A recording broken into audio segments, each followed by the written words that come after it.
Major moves. We going all in. Like we got nothing to lose. We making moves. We making major moves. We making moves. We making major moves. We making moves.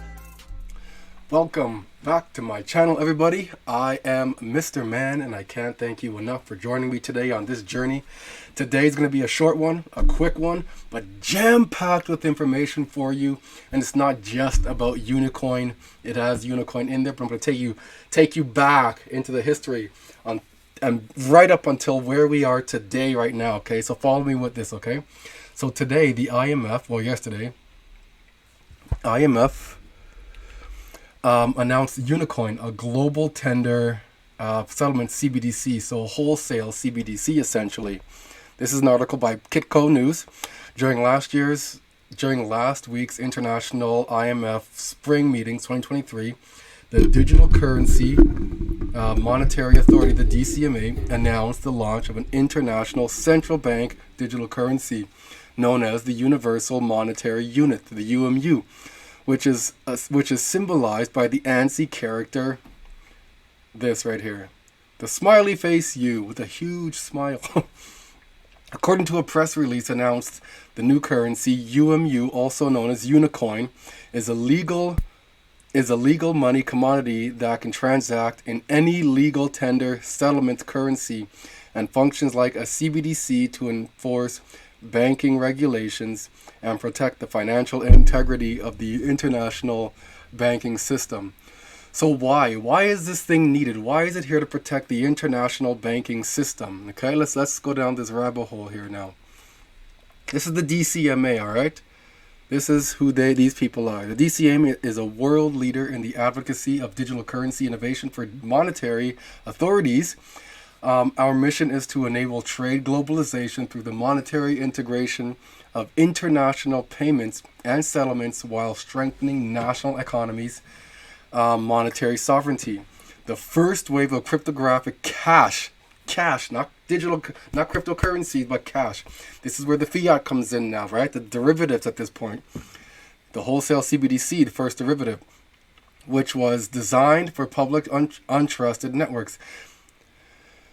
So the first wave of cryptographic cash was designed for public untrusted networks. The DCMA reimagines the next wave of cryptographic innovations engineered for adoption by central banks, retail, we're next, and the commercial banks. Wait. The DCMA reimagines the next wave of cryptographic innovations engineered for adoption by central banks. So this is like a global currency, just one currency at that point for everybody to use, which is very interesting. Very, very interesting. This reminds me of like a hyperledger type of thing, initiative by central banks, retail and commercial banks, fintech, governments, and cryptocurrency exchanges. All right. So now we have an understanding of that. Let's go back to 2022. The DCMA introduces a global digital banking framework for crypto 2.0. All right, just a quick snippet of this. The DCMA introduces a global regulatory compliant framework for broader banking and financial services adoption for cryptocurrencies and digital assets. Why? Why is this important? Right? This has to do with the US dollar being de-dollarized by countries here. Right? The US currency, the reserve currency, is losing strength here. So there has to be a governing monetary or monetary substance that's viewed as that has strength by the globe right now, because the dollar is being de-dollarized. People aren't using this. Countries aren't using this. It's losing value. So there has to be something to create stability again. The DCMA executive teams has been working with governments and central banks on blockchain and digital currency cryptography since 2013. All right. Their work has been featured by the European Commission, the United Nations, and the World Economic Forum. The version of the DCMA stemmed out of the meeting with the People's Bank of China, okay? In 2018, Daryl Hubert, a founding member of the DCMA, was invited to Beijing to meet the PBOC to discuss the future of digital currencies and aspects of their digital yuan project. All right, this is 2018 here. They're talking about the digital yuan project and the PBOC. Remember this. This is a quick overview of the UMU here, all right, this cash here. The best money rates worldwide powered by artificial intelligence. That's intriguing, all right? This is like the world digital fiat currency at this point now. So it draws liquidity from somewhere, so you can change from the right here. This is like the exchange, if you will. Kind of like the IMF, if you will, but on a global scale. So they have this at the top compared to every other dollar, all right? Every other dollar. My hometown right here. Not my hometown. I'm half Jamaican, but I'm definitely not my hometown. Not my hometown. That's my bad accent. As a Jamaican, you know. Okay. Shit. Unicorn, next generation cryptocurrency designed to be stable and profitable. Designed to be. We'll see what happens with it, okay? Unicoin addresses the primary problem of major cryptocurrencies, extreme volatility. So, it's riding on the back of cryptocurrencies. Which cryptocurrency or C's? We don't know yet. It's a basket of currencies. Where does this thing draw its liquidity from? Where does it draw its value from? What gives it its value, okay? Unicoin will be used to develop diverse portfolio of equity positions in the numerous emerging growth economies. Coin holders will therefore be stakeholders of a major global fund of innovation and will receive dividends. Neat.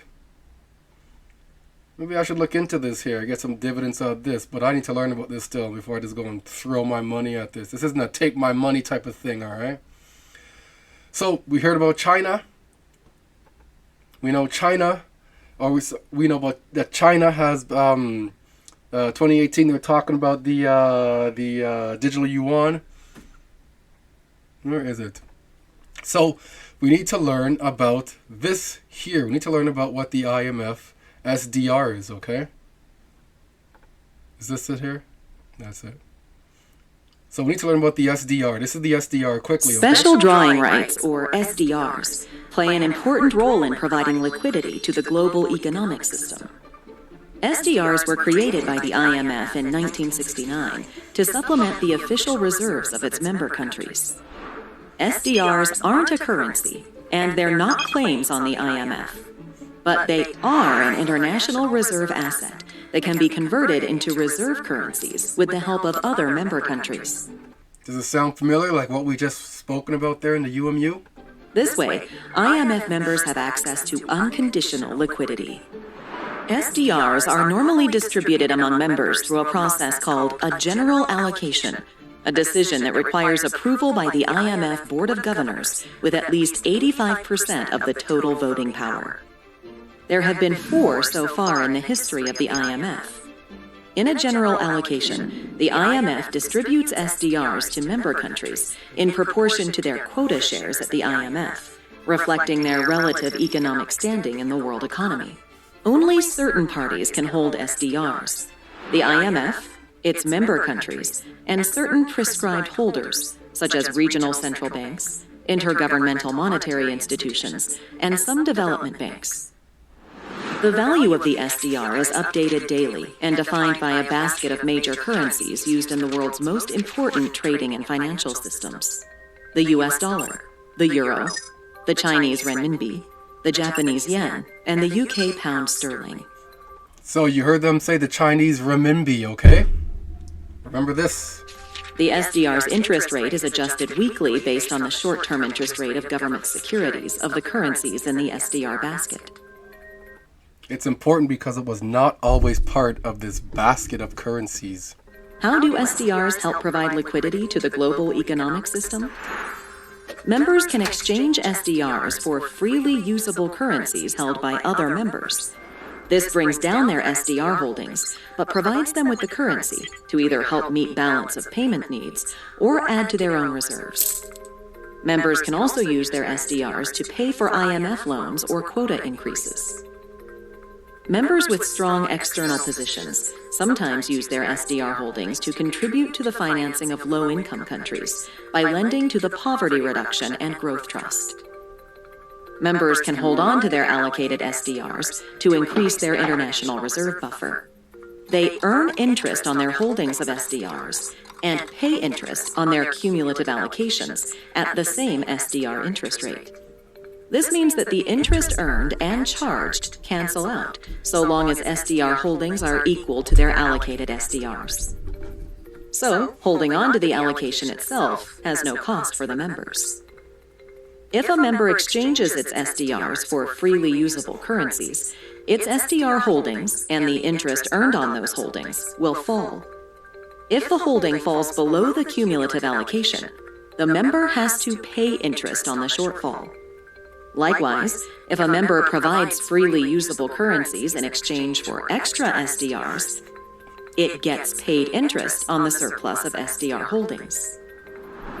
Most exchanges of SDRs for currency take place through voluntary trading arrangements, or VTAs. Under these arrangements, facilitated by the IMF, members volunteer to buy or sell SDRs.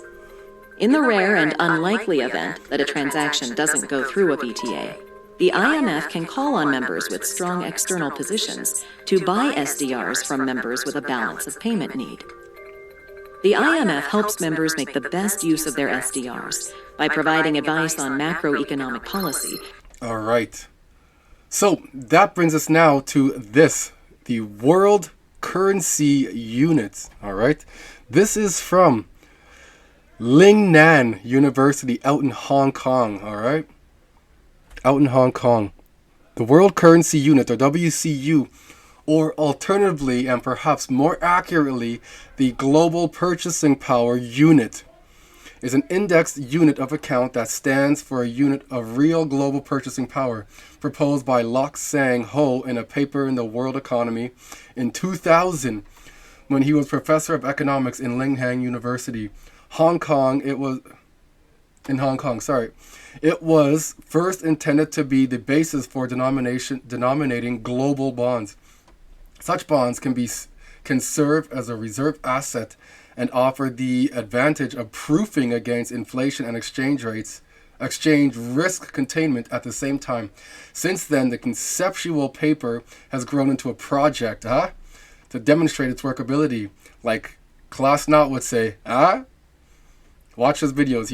A website was developed based on several experimentations with alternative formulae, ending up with annual reweighing of the underlying currency basket. The website at first offered daily quotations, like the IMF, of the benchmark basket, as well as the inflation index based on 10 currencies. 10.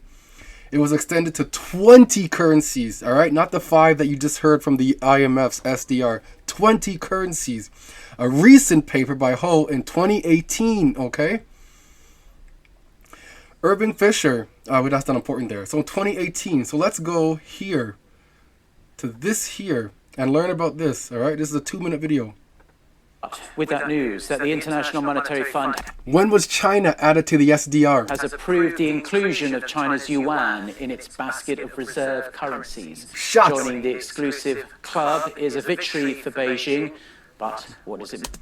So you can see China gaining strength back here with their dollar now being as part of their reserve currency, the basket of currencies here.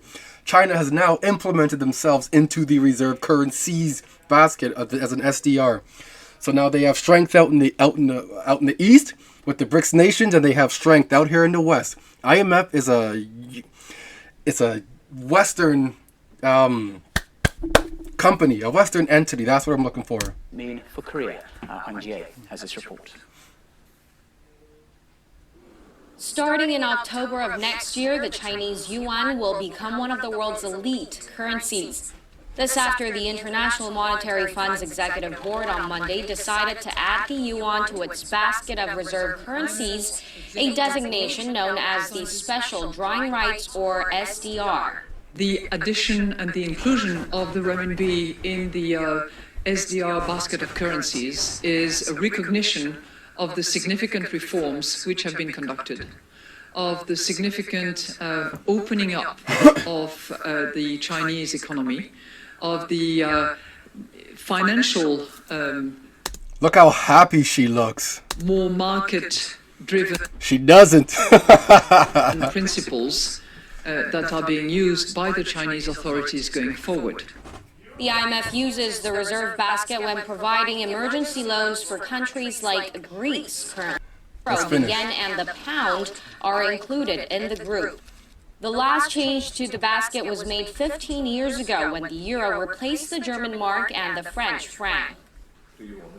This is a great step toward making the RMB truly international and encouraging individuals and organizations of all countries in the world to hold it as well as invest it. And the inclusion brings Korea a step closer to its goal of emerging as an international hub for offshore yuan transactions, as the country marks the one-year anniversary of its direct trading market with the Chinese currency. While the yuan's new status is expected to have a limited impact on the Korean economy in the short term, experts predict that it will further increase Korea's dependence on China, an outcome that could have both negative and positive effects. 황지혜, 아리랑 뉴스. All right. So now there's another thing I want to pull up here. Let me just go to Google. All right. Here we're going to see the difference between these two now. The WCU, World Currency Unit, versus the SDR, what it actually is. China's involved in both of them now, right? China's part of the SDR. They got brought in 2015. And here we are now, 2023. Let's talk about the comparison, okay? The World Currency Unit involves several currencies. It is not just a basket of currencies, but a basket of currencies, each indexed against inflation in order to preserve its global purchasing power. In contrast, the SDR is a basket of currency whose value is announced daily by the IMF based on the exchange rate and of the currencies making up the basket, as quoted at noon at London market. If not London, then New York, and if not New York, then close for the European Central Bank. Reference rates are used at that point. Assuming there is uniform inflation, almost like we're at right now, around the world and no change in exchange rates, the nominal value of the SDR expressed in US dollars will not change, so that each SDR will actually lose purchasing power. Interesting. Inflation will, on the other hand, boost the nominal value of the WCU 2015. That's when China's yuan got added to the SDR, okay? 2015. Base year 2015, defined as the year all nominalized currencies are each worth $1 US. So that the increased US dollar value of the WCU 2015 will buy the same output basket as in the base year. Another difference relates to the weighing. The amounts of each currency making up one SDR are chosen in accordance with the relative importance of the currency in international trade and in major central banks' foreign exchange reserves. The determination of the currencies in the SDR basket, currently US dollar, the euro, the yen, and the British pound, and the RMB, and their amounts is made by the IMF Executive Board every 5 years. Since the World Currency Unit is a basket of gross domestic products of the constituent economies, which is more grand than the SDR, the bigger the economy, the more heavily its currency will be weighted. In short, compared to the SDR, the WCU is subject to a different weighting scheme. And there is built-in indexing with reference to the consumer price indexes. The WCU also deliberately includes resource-rich economies, right? Like Australia and Canada. The WCU aims at capturing how much money is needed to buy the same output as defined in the base year. So we have the SDR with 5 different countries in there. We had the U.S., Europe, Britain, and some other ones. I don't remember. And now China's yuan being added. And then here for the WCU, we have 20 currencies at this point here. 20 currencies, which now also includes Australia and Canada. So that's where our dollar's gone. we're part of the WCU, and we part of China, son. That's what's up here. That's why Canada's acting all communistic like China, because now the dollar is being weighted against the World Currency Unit, which is created in China itself. And China has their yuan out here as well. So now they have a large influence out here in Canada, in US, in what we say, do, and how we act. All right, that's why you see police out in the West now, out in US, Chinese police out in the West, Chinese police out in US, Chinese police in Canada here. You have digital surveillance just like China. This is why I think the saying is, I care not who makes the laws, give me control of the money and I will rule the world. Now you know who's ruling the world, all right? So follow the things from behind the scenes taking place. Don't just follow the simple news that comes out like this right here. Do not. This is interesting, yes, but learn about it and what's going on behind the scenes. All right, guys. Love y'all. Till the next time. See you on the next one. Making major moves. We going all in. Like we got nothing to lose. We making moves. We making major moves. We making moves.